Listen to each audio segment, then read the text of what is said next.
esse início do tabacaria, que é um início que vai deixar mais evidente essa relação do eu lírico com essa visão pessimista, até com essa visão nihilista, na verdade vai ter um posicionamento até dicotômico. Em que sentido? Porque ele vai falar de um sujeito que ele é solitário, tudo bem?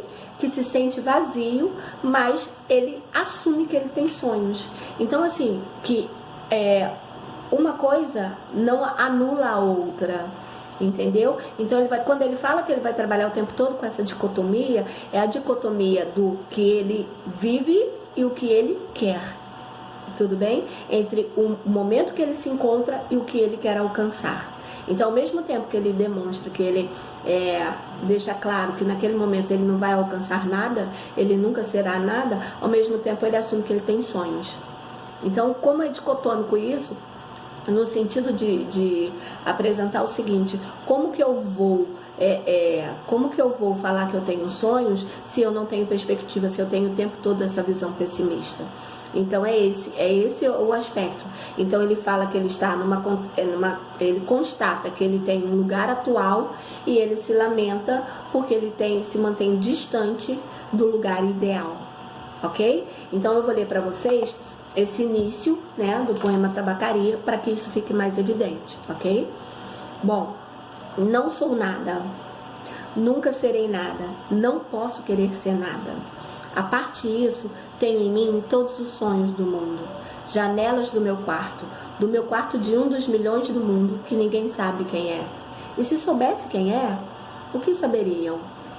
Dás para o mistério de uma rua cruzada constantemente por gente, por uma rua inacessível a todos os pensamentos. Então, vocês percebam como fica evidente no poema justamente essa contraditoriedade, ok? Ele assume que ele não é nada, ele assume que ele nunca será nada, mas ele assume que ele tem sonhos, sim, tudo bem? Mas que naquele momento, o momento que ele se encontra é um momento em que ele não é nada, mas que ele vai tem uma contraposição entre o momento que ele está e o que ele quer alcançar, ok? Então, como eu havia falado para vocês, quando nós falamos em Álvaro de Campos, falamos num poeta que tem 3 momentos, 3 fases, tá? Que é a primeira fase decadentista. Mas por que esse decadentismo? Conforme nós já retomamos, né, e eu vou reforçar isso o tempo todo com vocês, ele era um engenheiro mecânico, se tornou um engenheiro naval quando ele vai para a Inglaterra, fica por lá um tempo. Quando ele volta a Portugal, então ele vai vivenciar essas inseguranças do final de década. Então, quando ele fala desse decadentismo, ele tem uma visão saudosista, né? Ele está procurando essas novas sensações. Então, o que você vai ter? Uma fase de tédio, uma fase de cansaço, essa procura por novas sensações. Qual é o poema que retrata isso? O Opiário, ok? Aí, quando nós temos essa fase futurista, que é a fase sensacionista, então o que vai ter? Você vai ter um Álvaro de Campos que teve contato com a vanguarda europeia, com o futurismo, e aí o que ele quer? Ele vai encontrar essas novas sensações provocadas pela vanguarda europeia, ok? Então o que ele vai ter? Ele vai ter uma atração pelas máquinas, ele vai ter uma atração pelo progresso, uma atração pela vida moderna, tudo bem? Que são características do futurismo. Ok? Só que aí o que acontece? Essas sensações acabam provocando nele uma atração por sentir tudo ao mesmo tempo. Lembra que eu falei da intensidade? E vou retomar aqui e reforçar ao longo dessa nossa videoaula. Não é uma intensidade de sentimentos, mas é uma intensidade de criatividade, de criação. Ok?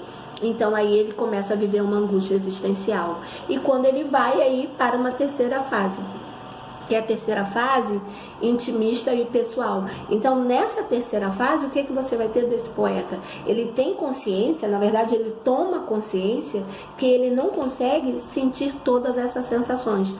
Então, assim, ele começa a viver um outro conflito, ele começa a viver uma nova angústia. Qual é essa angústia? É a angústia do tédio, do cansaço, porque ele percebe que tem muito para ele poder sentir, mas ele não dá conta de sentir isso tudo, ok? E aí ele vai entrar em contato, é como se ele entrasse em contato, é como se o Álvaro de Campos entrasse em contato com o Fernando Pessoa, meio criatura e criador.